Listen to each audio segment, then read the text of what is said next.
Hello, everyone, and welcome back to Travel Tip Tuesday. I am Jen and joined as always by my partner in podcasting, Megan.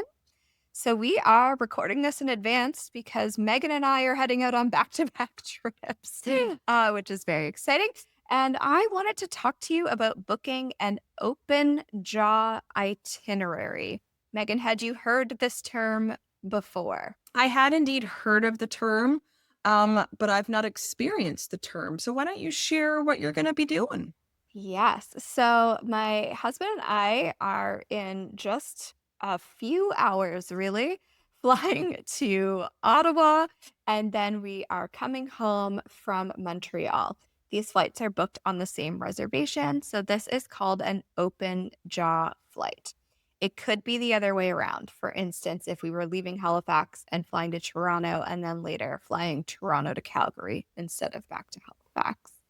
So, open jaw can be a really great way to book travel if you're planning on visiting multiple cities and you don't want to go back to the first destination before flying home. Or you could have to book it for a cruise that doesn't bring you back to your departure port, right? So for us, we booked it because we wanted to visit two cities, and it actually was cheaper to fly home from Montreal. So that worked out. We've booked it before on our honeymoon, and it was just a repositioning thing. We flew Halifax, Reykjavik, London, and then home from Paris. So before you book your flights with an open jaw itinerary, there's a couple things you should do. You should double check if it's cheaper to book one-way flights instead. Google Flights is a great way to explore your options, but I would always book directly with the airline. It could be a good way to book with points or miles. If you're doing like a rewards flight, you might get a better bang for your rewards bucks. And then, of course, before you book your flight, this goes for all flights really, double, triple, quadruple check that you're booking the right dates and the right two cities because you don't want to make a mistake. Yeah, no, for Uh, sure. That would be an unfortunate way to end your trip. it definitely would.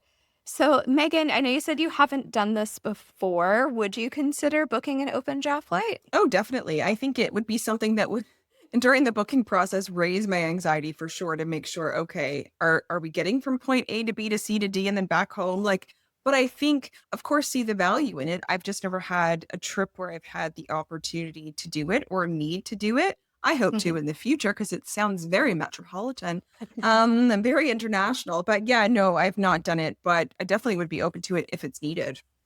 Yeah, it's just something to know, and it was a kind of a good, like, a vocabulary, travel vocabulary word to have in the back of your mind if someone tells you that they're booking an open jaw flight, now that we all know what it is. So, that Exactly. is all we have for this week's episode.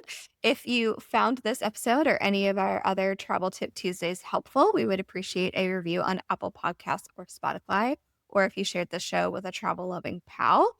You can come hang out with us on Instagram and Facebook at Travel Mug Podcast, and you can find us on our website, travelmugpodcast.com. You can also support the show through Buy Me a Coffee. The link is in the show notes. And until next time, bye. Bye, everyone.